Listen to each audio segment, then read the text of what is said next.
오늘은 한국 교회에서는 어버이 주일로 섬기게 되고, 또 미국은 이제 마더스데이입니다. 해피 마더스데이. 남성들은 오늘 잘해야죠. 네. 네, 이 땅의 어머니들과 우리 교회의 모든 어머니들께 특별히 감사를 드립니다. 오늘은 자신들의 어머니와 장모님께 잘하는 우선순위를 가지고 마더스데이를 좀 보내주시기를 부탁드립니다. 물론 금방 말씀드렸던 것처럼 이제 어버이 주일로 예배를 우리가 드리게 되는데요. 먼저 잠언 23장의 말씀 22절과 25절의 말씀 함께 읽어보겠습니다. 너를 낳은 아비에게 청종하고 늙은 어미를 경히 여기지 말지니라. 내 부모를 즐겁게 하며 너 낳은 어미를 기쁘게 하라. 아멘. 성경의 말씀이 우리에게, 자녀들에게 가르쳐 주시는 말씀이죠. 이 성경의 말씀은 그냥 우리가 듣기만 해도 동의가 되어지는 그런 말씀입니다. 늙으신 어머니를 경히 여기면 안 되는 줄 가르쳐 주지 않아도 알아야 하는 것이죠. 물론 다 아는 것은 아니죠. 그런데 이 어머니의 사랑과 아버지의 사랑을 어느 순간에 딱 알게 되는 순간들이 생깁니다. 그런데 많은 경우에는 부모님의 사랑, 아버지의 사랑, 어머니의 사랑을 이해하기 시작하게 되면, 또 부모님께 어떻게 잘할 수 있는지를 깨닫게 되면 이미 부모님이 이 땅에 계시지 않거나 너무 늦어버린 경우가 되어서 후회를 많이 하게 됩니다. 이처럼 부모 자식 관계를 늘 뒤늦게 깨닫고 후회하는 것이 어떻게 보면 인간들이 갖고 있는 연약함일 거며 우리의 현실이고 또 우리의 아픔이기도 합니다. 제가 오늘 시를 하나 같이 좀 나누려고 하는데요. 예전에 이 시를 접하면서 예전에는 정말 그런 생각을 한 번도 해본 적이 없었는데 이 시를 어느 날 듣는 순간에 공감이 많이 되더라고요. 심순덕 시인의 시인데요. 시의 제목이 이렇습니다. 엄마는 그래도 되는 줄 알았습니다라는 시인데요. 불을 좀 꺼주시고 우리 이 시를 좀 함께 묵상하고 또 말씀 계속 듣도록 하겠습니다.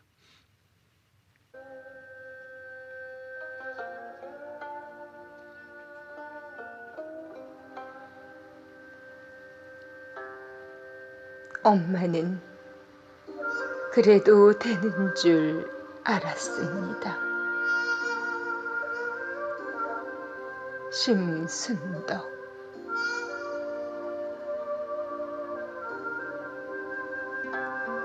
엄마는 그래도 되는 줄 알았습니다.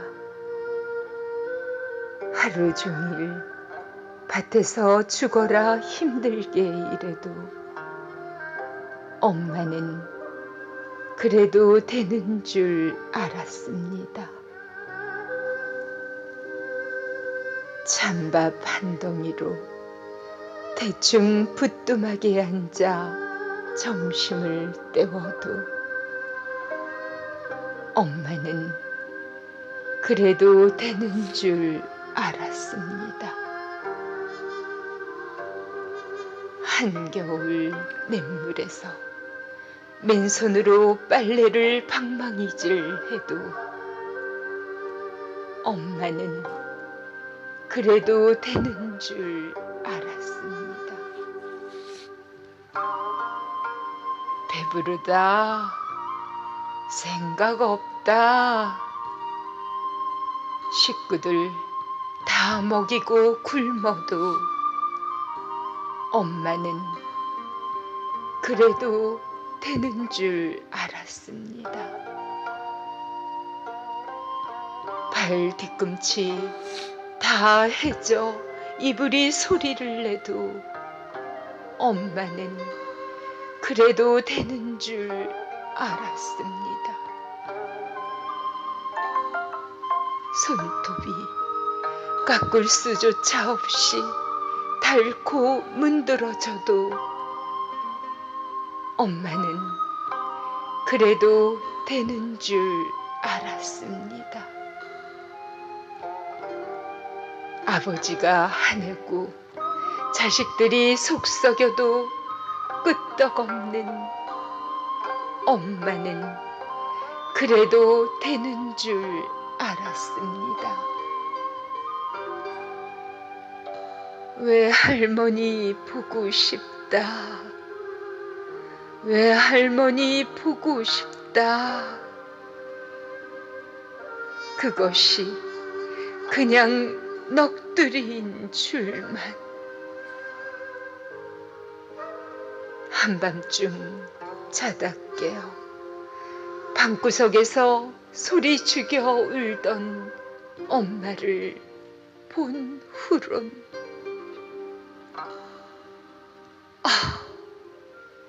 엄마는 그러면 안 되는 것이었습니다.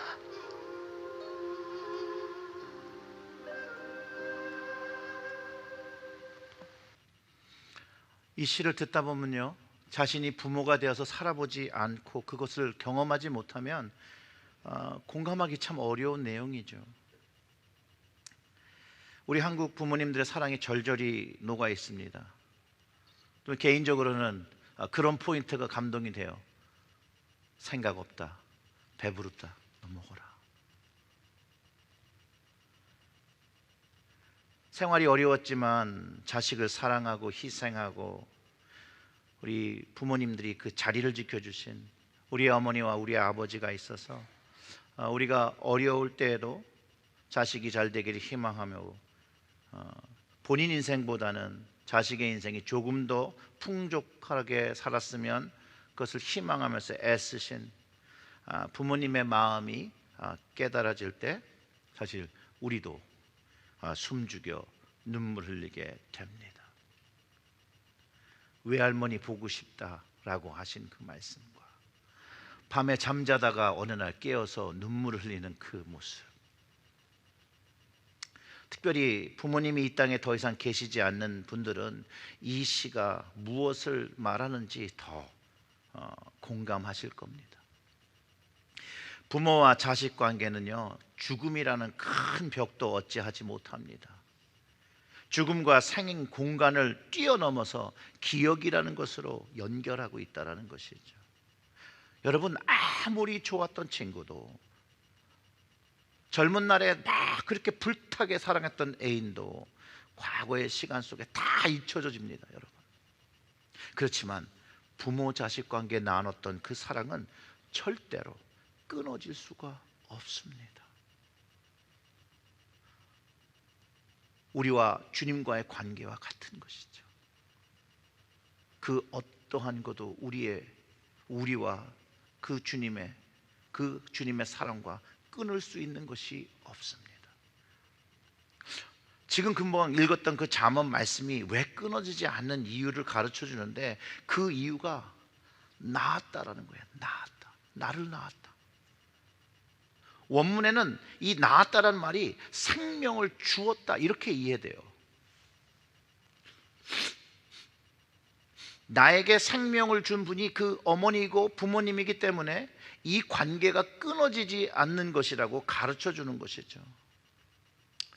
그래서 혹시 오늘 마더스데이에 부모님이 살아계시면 찾아가실 수 있으면 찾아가시고, 또 멀리 계셔서 찾아갈 수 없는 분들은 꼭 전화 드리시고, 조금이라도 함께 시간을 보내실 수 있었으면 참 좋겠습니다.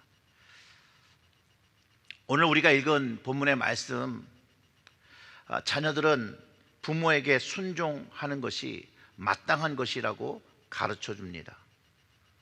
하나님과 부모님께 하는 순종은 여러분 옳은 것입니다. 하나님과 부모님께 하는 순종은 옳은 것입니다. 하나님과 부모님께 하는 순종이 틀렸다고 말할 일은 아무도 없어요. 성경의 말씀이 아니라도 우리가 가지고 있는 이성과 경험을 통해서 또 우리가 살아온 시간과 역사에서 이미 우리는 이것을 배우고 있다는 것이죠. 어떻게 보면 저는 이건 태어나면서부터 이미 아는 것이라고 생각이 듭니다. 하물며 불순종을 하며 온갖 나쁜 짓을 하는 사람일지라도 자신의 부모에게 순종하는 것이 옳다라고 부인할 사람은 없을 것이라는 거예요. 다만 그 행동이 거기까지 미치지 못할 뿐인 거죠. 여러분, 정말로 부모님의 말씀을 순종해서 나쁠 것이 하나도 없습니다. 일단 제 경험을 해보면, 제가 몸소 체험했기 때문에 확실히 말할 수 있습니다. 부모님 말씀 들어서 나쁠 게 하나도 없습니다. 공부 열심히 해서 나쁠 거 전혀 없는데 그렇게 말씀하시는 부모님 말씀을 잔소리로 여기고 순종하지 않으면요, 삶이 어려워지는 거예요. 그와 마찬가지로 하나님의 말씀을 순종하면 나쁠 것이 전혀 없고 순종하면 축복을 경험하는데, 그 순종을 하지 못하면 그 결과가 우리가 그 하나님의 복을 누리지 못한다는 것이죠. 십계명에서도 부모를 공경하라고 하고 하나님을 믿는 백성들이 꼭 지켜야 될 것이라고 가르쳐주고 있다는 거예요. 우리가 교동문을 하면서 출애굽기 20장 12절의 말씀을 우리 함께 읽었었죠. 그런 말씀이에요. 내 부모를 공경하라. 그리하면 내 하나님 여호와가 내게 준 땅에서 내 생명이 길리라. 또 신명기 5장 16절의 말씀은 너는 내 하나님 여호와께서 명령한 대로 내 부모를 공경하라. 그리하면 내 하나님 여호와가 내게 준 땅에서 내 생명이 길고 복을 누리리라. 아멘. 여러분, 출애굽기와 신명기에서도 부모님을 공경하면 생명이 길고 복을 누리게 된다고 가르쳐 주는 것이죠. 이것은 구약의 백성들만 지켜야 하는 것이 아니라 오늘 우리가 읽은 본문 신약 에베소서 6장 2절부터 3절의 말씀도 이 구약의 말씀을 인용해서 주를 믿는 백성들은 부모님께 순종해야 하는 것을 가르쳐 주고 있다는 거예요. 그 2, 3절의 말씀이 이렇죠. 내 아버지와 어머니를 공경하라. 이것은 약속이 있는 첫 계명이니 이로써 내가 잘되고 땅에서 장수하리라. 이 말씀의 맥락은 출애굽기와 신명기의 말씀과 동일한 거죠. 그리고 이 말씀을 순종하는 것이 바로 자녀된 자들이 마땅히 해야 될 그 옳은 일인 것을 가르쳐주고, 부모님께 순종하듯이 누구에게 또 순종하라는 거예요? 하나님께 순종하는 그 마땅한 일을 해내라는 것이에요. 하나님께 순종하는 이유가, 키워드가 바로 생명입니다. 생명을 주셨기 때문이에요. 부모님도 생명을 주셨고 하나님도 생명을 주셨다는 거예요. 하나님께서 이 땅의 생명을 누리게도 하시고 또 영원한 생명도 누리게 하시는 분인 것을 알기에 하나님의 자녀된 우리가 마땅히 하나님 말씀에 순종하는 것이 여러분 옳은 일이라는 거예요. 옳은 일. 그 옳은 일을 알고 하나님께 순종하면 우리의 생명이 영원한 하나님 나라에서 길고 복을 누린다라고 가르쳐 주는 것이죠. 그래서 우리는 하나님께 순종해야 합니다. 사랑하는 성도 여러분, 하나님 아버지께 예수님도 먼저 순종하여 어떤 순종을 해야 되는지 우리에게 가르쳐 주셨다는 것이에요. 예수님도 그것이 옳은 것을 아셨고 그것이 영원한 생명의 길을 우리에게 주심을 알고 그 하나님 아버지께 순종하여 십자가를 지셨다라고 가르쳐주고 있는 것이죠. 히브리서 5장 8절과 9절의 말씀을 보면 이렇습니다. 그가 아들이시면서도 받으신 고난으로 순종함을 배워서 온전하게 되셨은즉 자기에게 순종하는 모든 자에게 영원한 구원의 근원이 되시고 라고 가르쳐 주세요. 하나님과 주님께 순종하는 모든 자에게 영원한 구원과 생명을 주셨다라고 가르쳐 주시는 거죠. 순종이 옳은 것이 바로 생명을 누리기 때문에 그것이 마땅히 되어져야 되는 것이에요. 하나님께도 부모님께도 순종하는 것이 옳은 것이고, 순종하면 여러분 뭘 누려요? 생명과 복을 누린다라는 것이에요. 사랑하는 성도 여러분, 하나님과 부모님께 순종하여 생명과 복을 누리시기를 주님의 이름으로 축원합니다. 근데 문제는 순종하는 것이 쉽지 않다는 것이죠. 왜 그럴까요? 왜 순종하기 어려울까요? 자, 이건 철저히 제 경험으로부터 제가 생각하는 겁니다. 불효자의 마음으로 좀 곰곰이 이걸 묵상하고 보니까 이런 마음이 들었습니다. 부모님께 불순종했을 시간을 생각해 보니까 부모님을 순종할 만큼 사랑하지 않았던 거죠. 그런 결론에 제가 도달했어요. 동의가 되십니까? 부모님을 정말로 사랑했으면 제가 순종했을 것 같아요. 그리고 보니까 하나님과 부모님께 순종하기 위해서는요, 사랑이 필요한 거예요. 사랑이. 하나님과 부모님께 순종하기 위해서는요, 사랑이 필요합니다. 오늘 말씀의 제목처럼 사랑하면 순종하는 것이거든요. 여러분, 보통 사람들에게 가정을 잘 이끌기 위해서 가장 중요한 게 뭐예요? 이렇게 물어보면요, 대부분 사랑이라고 말합니다. 물론 가끔 돈이에요, 명예예요, 건강이에요, 또 나예요, 내가 잘 돼야 돼요 라고 하시는 분도 있습니다. 여러분들은 여러분들 가정을 위해서 가장 중요한 것이 무엇이라고 생각하십니까? 근데 실제 현실은 이 사랑이 없이는 진정한 복과 행복을, 축복과 행복을 그 가정 속에서 느낄 수 없고 경험하기가 어렵다라는 것이에요. 그리고 사랑이 없으니까 순종하기가 싫은 거예요. 하기 싫은 거예요. 가정은 사랑으로 세워진다고 배웠죠. 또 가르치기도 하죠. 그러나 사랑이 없으면 그것이 프랙티스가 잘 안 되는 거예요. 적용이 잘 안 되는 거예요.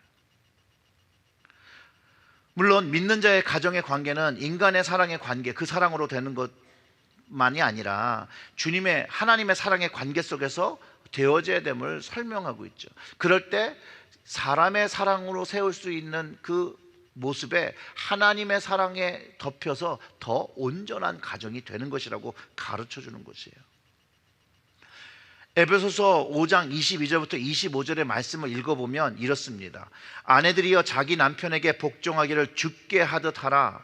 이는 남편이 아내의 머리됨이 그리스도께서 교회의 머리됨과 같음이니 그가 바로 몸의 구주시니라. 그러므로 교회가 그리스도에게 하듯 아내들도 범사에 자기 남편에게 복종할지니라.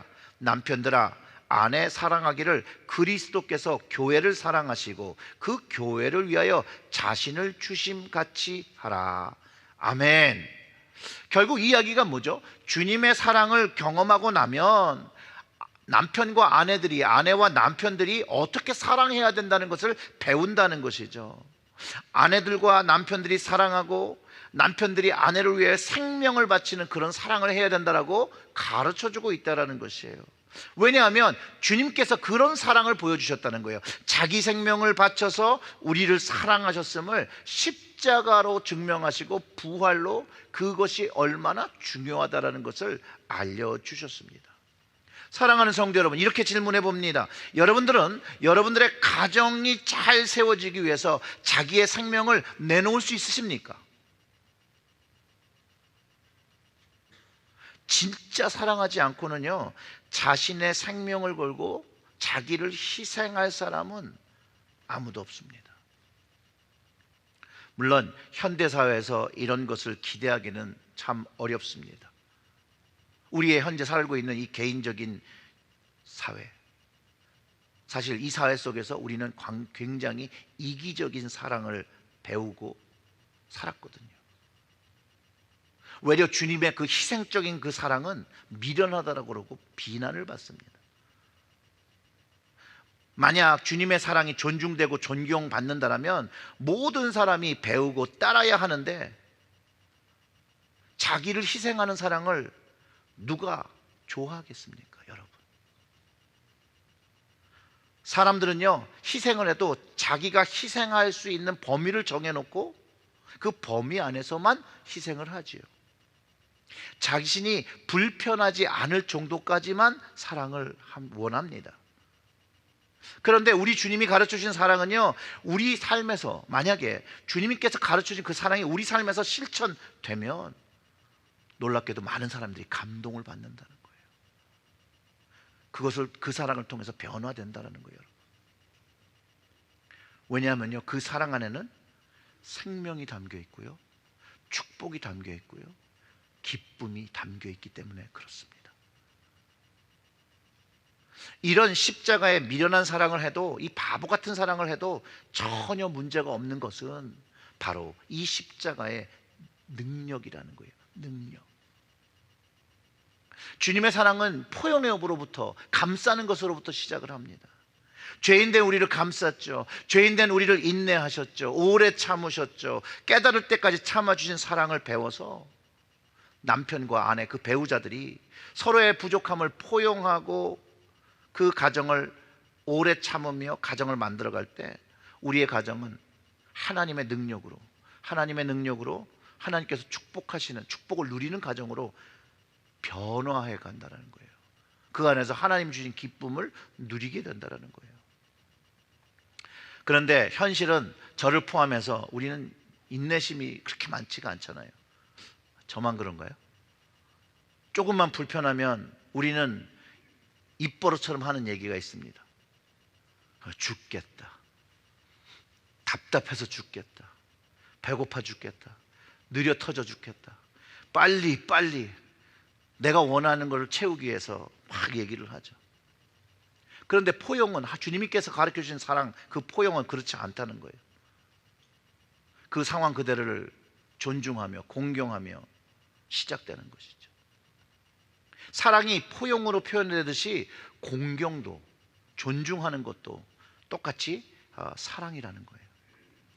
요한복음 5장 23절에 이런 말씀이 있습니다. 이는 모든 사람으로 아버지를 공경하는 것 같이 아들을 공경하게 하려 하심이라. 아들을 공경하지 아니하는 자는 그를 보내신 아버지도 공경하지 아니하느니라. 주님은요, 먼저 하나님을 공경하고 주님을 공경하는 것을 배우고, 우리가 그 공경이 우리의 가정에 있기를 원하시는 거예요.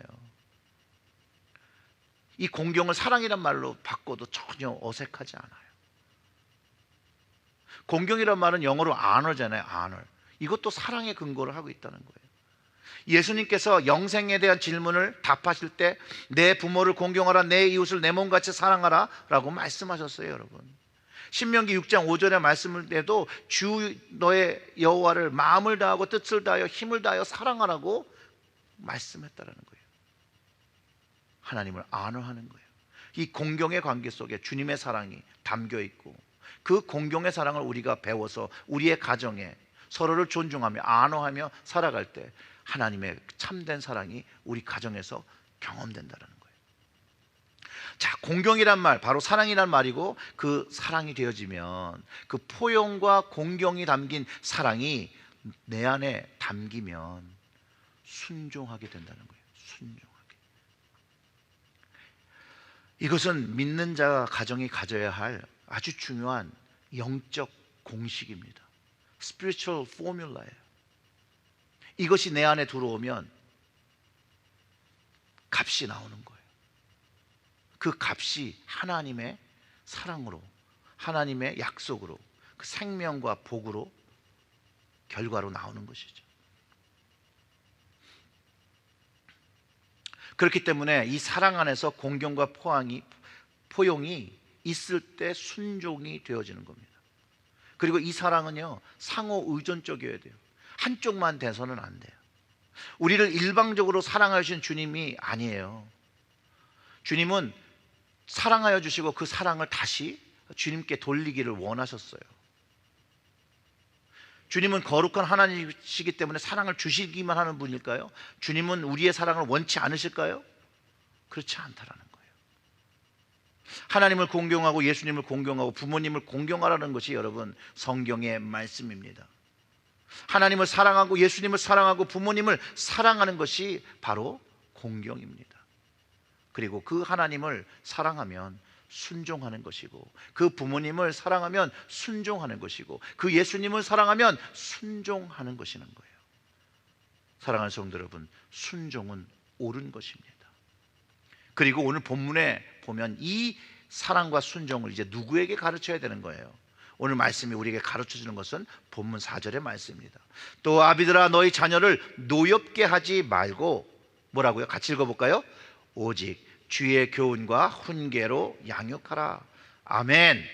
우리가 하나님에게서 배운 사랑과 부모님에게서 배운 사랑을 가지고 우리의 자녀들을 양육해야 된다는 것이에요.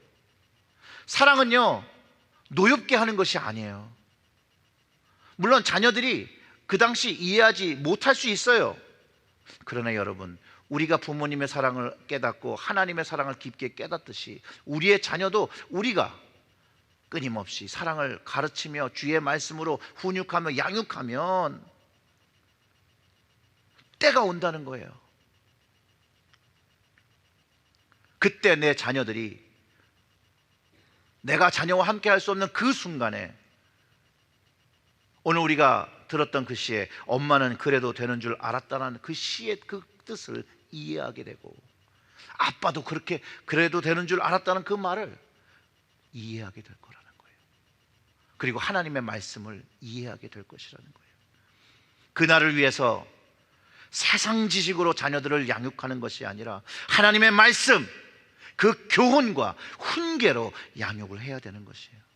그럴 때 우리의 자녀들이 하나님께 순종하는 것이 옳은 것이라는 것을 선택하며, 부모를 순종하는 것이 옳은 것이라는 것을 선택하며, 하나님을 사랑하며 부모를 사랑하며 주님을 사랑하며 주님께서 사랑하시는 이들을 사랑하며 복음의 삶을 살아낼 것이라고 저는 확신합니다. 사랑하는 성도 여러분, 콩 심어야 콩 거둘 수 있습니다. 우리의 가정 속에서 주님의 사랑을 심을 때 그 주님의 사랑이 풍성해지는 것, 그 주님의 생명을 풍성하게 누리는 것들을 경험하게 될 것입니다. 배우자들과 자녀들과 가정 안에서 공경과 존중과 사랑이 경험되는 가정, 그 축복된 가정 만드시기를, 말씀에 순종하는 여러분들 되시기를 주님의 이름으로 축원합니다. 아멘. 우리 잠깐 기도하겠습니다.